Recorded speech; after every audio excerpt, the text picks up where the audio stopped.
Jennifer from Belladonna's Botanicals, and this is your June 2023 updates from Belladonna's Botanicals. Well, I still have not gotten around to launching the new website yet. I ran into a couple hiccups. I am hoping to be able to get that done. There's a couple little things I have to do now. So, where I ended up last month, I was thinking that I could integrate Shopify with my existing Squarespace website. I was wrong. So that meant I needed to take all those things like pages and blog posts and get them over to Shopify. Oh, what an easy process that sounds like. Wrong. Squarespace makes that as hard as fucking possible.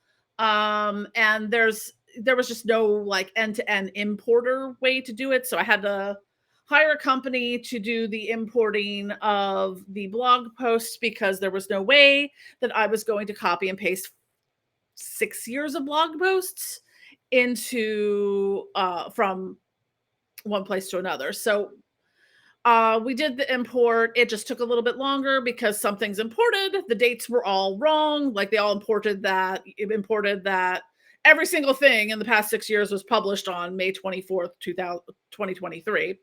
And some things were missing, images and missing the video embeds. So I had to kind of go back and forth with the company I hired to do that. That part is all fixed.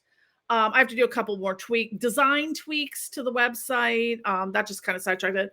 Most of the pages I have set up, so that part is okay. There's just a chunk of them like that didn't come over, and doesn't seem to be any great way. They tried to import some pages. There really doesn't seem to be a great way to import them into Shopify. So my next step is getting what needs to be up, which I think most of it is. I think I'm just down to some design tweaks and little hiccups here, little things I need to, like right now, which is going to break all existing links to blog posts, but like on my old website or the current website, it was like, belladonnasbotanicals.com/blog/title of blog post. Well, now it's /blog/default-blog/title blog post. So I need to get rid of that default blog thing in there because it was just something that was weird in the way it came over. If it not, okay, whatever, great. I'm not too worried about that. So that is where I'm at with that. I'm hoping to get that done soon. Because I was hoping to get that done a month ago, but here we are. I worked. I was a web content manager for a great many times, so I've seen not only myself personally and professionally through a great many content migrations. I've worked on a great many content migrations for different organizations I work with, and they never go smoothly. Especially if you're going from one content management system to another. I mean, there's just fields that don't add up and stuff like that. So I think for the pages that aren't going to come over, just so I don't entirely lose that content, I need to like make a dummy kind of old website that it points to. And because I think I still have access to my Squarespace website through August, so I don't know. I'll have to figure something out with that. Details. I'm not too worried about it. I'm just basically what would be missing is some of the stuff from the Grimoire Botanica, which I never actually finished anyways. So I don't know how often people actually looked at that stuff. So anywho, that is probably the big update. I will definitely for sure launch on social media. I will definitely be like, hey, new website's up. There may be some service interruptions to the main website during that point in time when the DNS has to ping from one thing to another and fancy web terms and shit like that. Anywho, so what's coming up for the month of June? So aside from hopefully, fingers crossed, getting this new website launched, I am going to be sort of the phase 2 part of that launch is going to be putting in a lot more customer perks and things like that, because I really am going to be actively trying to get people off to stop suckling the teat of Etsy and Amazon. I have to have those platforms, but yet again, in the great, I forget, where did I leave off in the what? Oh dear God, what now? So I think last in May I mentioned Etsy has updated their medical claims policy. I have a lot of products on my website, and I went through, especially for the few flying ointments and stuff like that I have on the website. And the Astral Travel flying ointment got delisted for policy violation for medical claims. I'm like, and I read the whole thing. I'm like, there's no medical claims in here. I'm just telling you, like, hey, avoid this if you have, glaucoma or are allergic to this, plant family or stuff like that. Like, I'm not claiming that this is to be used to cure epilepsy. You just, use the trigger term epilepsy. And I'm just saying, hey, don't use this if you have epilepsy. Because some herbs, like have contraindications for certain medications and certain medical conditions, like German chamomile essential oil. German chamomile essential oil interacts with the enzyme that processes the blood pressure medication I'm on. So while German chamomile is perfectly safe and really doesn't hit any kind of thing, it's something I have to be careful with when I'm using, because it could interact with the metabolic function of the blood pressure medication that I use. I'm very educated in this shit, which is what pisses me off the most. And I put in a sorry, I'm at like Karen level rage with Etsy right now. So like I put in sort of a case log with this. I'm like, look, I rewrote this. There are no medical claims in this. All I said are side effects and precautions for this. So I'm at the point now where I like literally have to rewrite 300 and something Etsy things to take out any possible word in any context that could be a medical claim. And who the fuck knows what that is? And sometimes, I mean, Etsy is relentless with a lot of those things. Like, I know other people who, like, even goes into what you tag things with. If you tag something on Etsy with something that is trademarked, even though it's not in the title, it's not in the product description, you put it in a tag, you're going to get a copyright or a trademark violation for. I've seen a lot of people who make those pop socket things for the phones. I'm not entirely sure what they are, but apparently pop socket is a trademarked term. Apparently also too, the term onesie, which those little things for newborns or babies wear, that's also a trademark term. So if you use onesie for something, you might be doing or copyright or something like that. You might get a trademark violation. It's that ridiculous.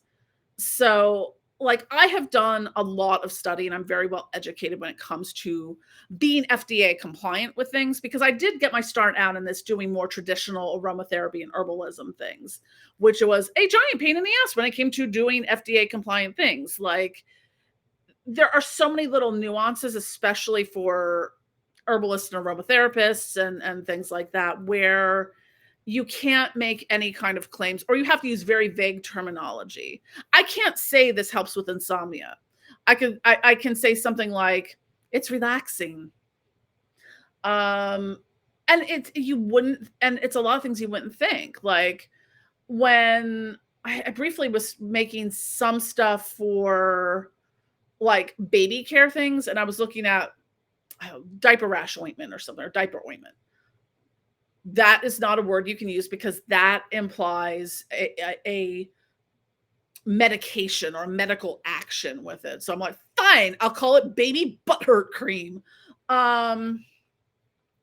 So there's a lot of words you can't use in that sense. So like I can't say headache, like head tension, or stress, but it's they've changed it so much more that I'm not entirely sure what words are prompting the bots to go in and flag something to be a violation of a medical and making a medical claim. In this case, it was completely incorrect. I opened a case with Etsy, which I've yet to hear back from. And I'm going to, I even started the case with I want to speak to someone on a higher level up, on like escalate this. immediately because I'm like trying to understand. I'm like, look, I want to have my products not be getting policy violations because what those policy violations come with is the threat of we're going to either suspend your shop if you get too many or close your store entirely. Etsy right now accounts for probably close to 50% of my sales revenue. I do not want to end up out on the street due to semantics. So fuck Etsy.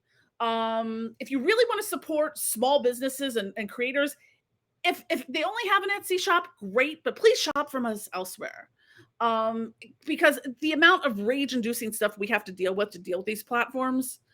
And I learned how to, and I'm probably gonna have to do this on Etsy too, is I kind of stripped everything out of Amazon. I don't list any of my ingredients. I don't list any very minimal things. Don't, use caution if pregnant or nursing. That's about all I will give you on that. I don't provide a lot of details on things, and I hate that. And I'm probably gonna have to do the same thing with Etsy too. It just is like a lot of work for 300 something products to have to relist them in that way. And this isn't even getting into their policies when it comes to occult and metaphysical items. I don't sell a lot of what I make on these platforms because I can't. Like, I don't sell any of my flying ointments or shit like that on Amazon because like, why even bother? They make up a lot of their own rules when it comes to things that are synthetic cannabinoids or things you can get high with. And that could be anything from Blue Lotus or Damiana or Yohimba bark or whatever.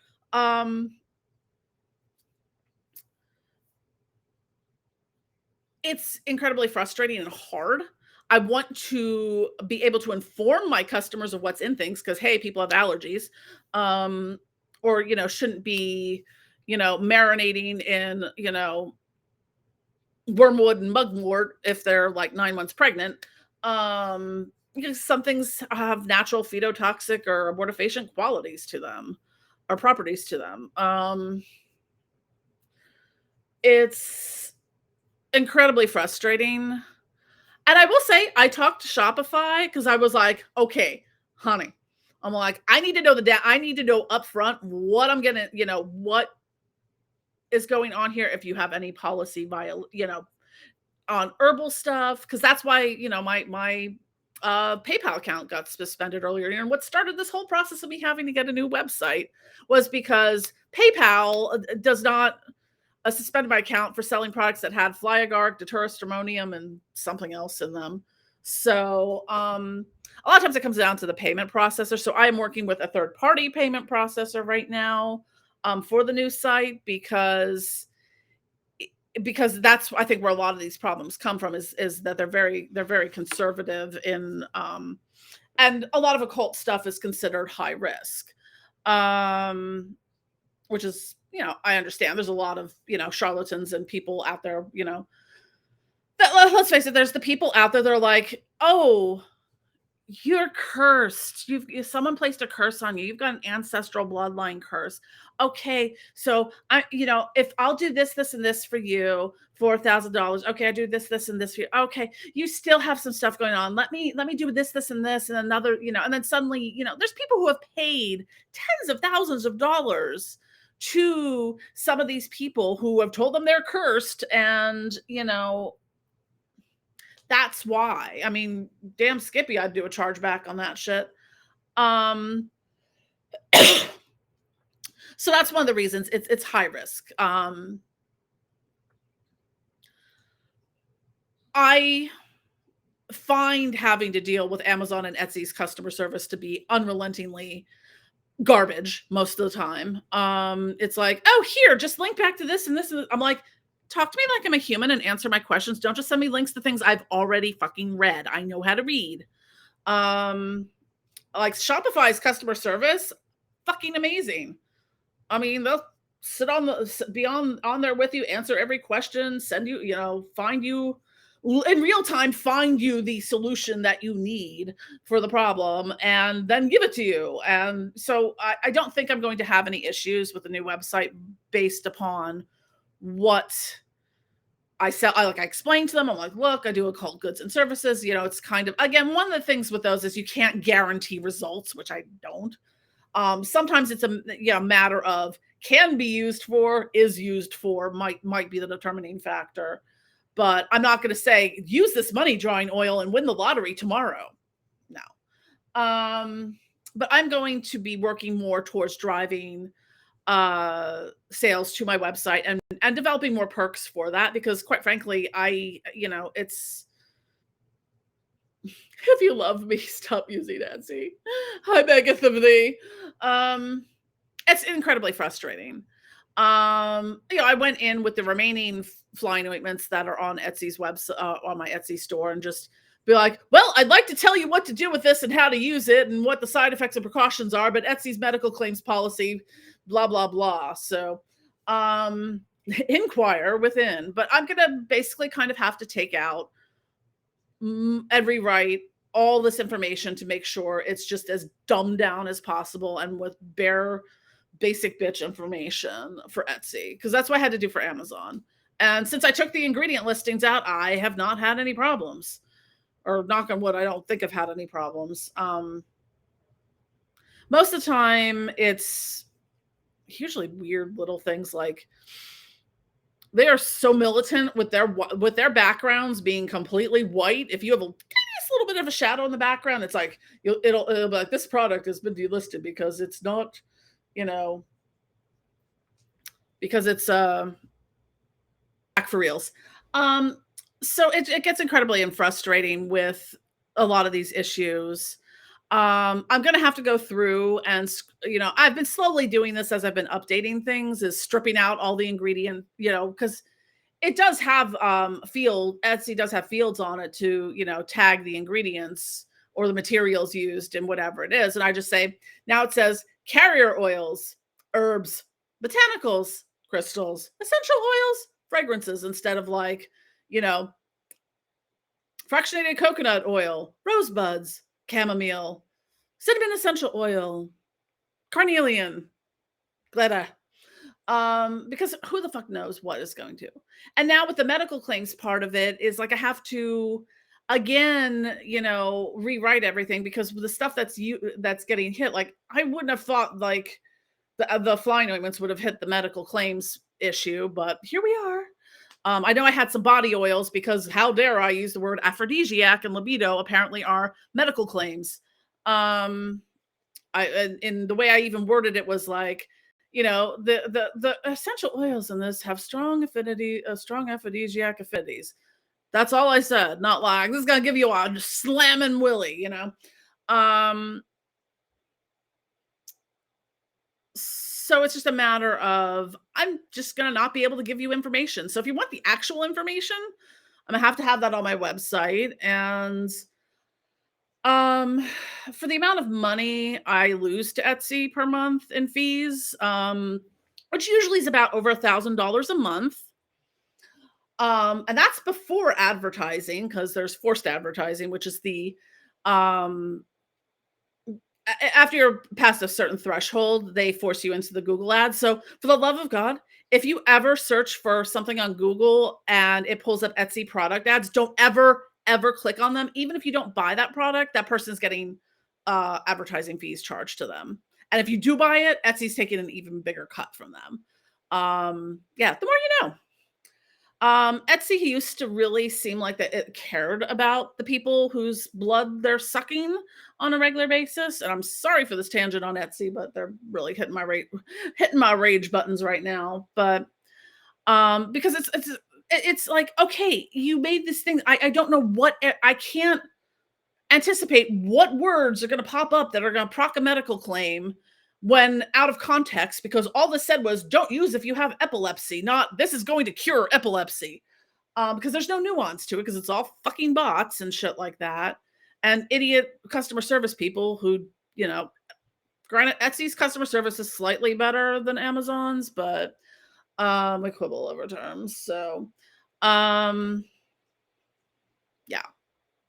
So I'll be doing more like I'm looking into finding the right like loyalty program for regular customers. So like, every dollar you spend, you get X points, and then those points, are going to equal, you can apply a lot of places use them. I know like Killstar use it. You get like after you get 2,000 points, you get like a $5 off coupon or something like that. Or you could just use, if every point is worth, 1 cent or something, or a dollar or something like that. You've got, I don't know.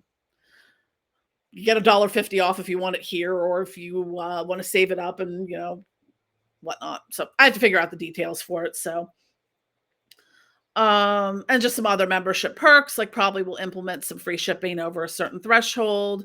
I'm going to be doing away with the free shipping on Etsy because the threshold is so freaking low. And we don't have any ability to change it. So it's I may even just raise the prices on Etsy. If you want to shop there, great. You're just gonna pay more per item. I did that on Amazon because I'm getting really down the rabbit hole here, but with when you look at the analytics from the different platforms you use, like I would say probably about 95% of my sales on Amazon are single product orders. And Amazon customers want free shipping. So for my Amazon products, it was just better. It was just easier to incorporate higher level. They won't pay $15 with $4 shipping, but they'll pay $19.99 for it. Because there's no such thing as free shipping. It's always baked into the cost. Always. Because shipping's expensive, as are shipping supplies. Yeah, no one ships anything for free, really. No, they don't. And if you think they do, you're wrong. And if someone is, they be crazy. Because shipping's expensive. Last year alone, I probably spent, I'm not sure, because there were some things I can only go by like the postage I bought through the third party shipping software, and that was upwards of $30,000. And that's not included like I printed shipping labels through Amazon, or I printed a shipping label through Etsy or anything like that. That was, yeah. So that was even more. So probably say $40,000 in shipping. Not to mention all the shipping materials I have to buy: boxes, mailers, labels to print out for my label thingy. Shipping's not cheap. If you think it is, it's not. Unless you can get things, unless you're Amazon and you can get big things in bulk, like that. Small businesses, it's really not. Anyways, ranting aside, thank you for watching. It's my birthday month, so don't forget to watch our live stream, which is actually on my birthday, June 3rd. I should be able to have it. It currently is the loud season in my neighborhood. So a lot of times it is fireworks, people with their subwoofer bass, loud people being loud, which sometimes is just hard to make a video because where I am sitting here, my front door is like right there. So everything unless I like go record in the base, make a bunker in the basement, or go to record in a different part of the house. Even then, sometimes it's tenuous. The front of the house faces the street. There's an intersection there. It gets really loud sometimes, and it triggers a lot of my autistic sensory processing issues. So it's not like I'm worried about you hearing it. I'm worried about me just like having a screaming meltdown, because that happens sometimes. But with Lord Abaddon, anything's possible. I'm pretty sure he ate all my neighbors over Memorial Day weekend because it was really quiet, like unusually quiet. I don't know. Anyways, thanks, Abaddon. I think that's all I have for updates this month. I'm hoping to release some new products. I do have a whole shit ton of things designed. I just have not been able to get to all of them.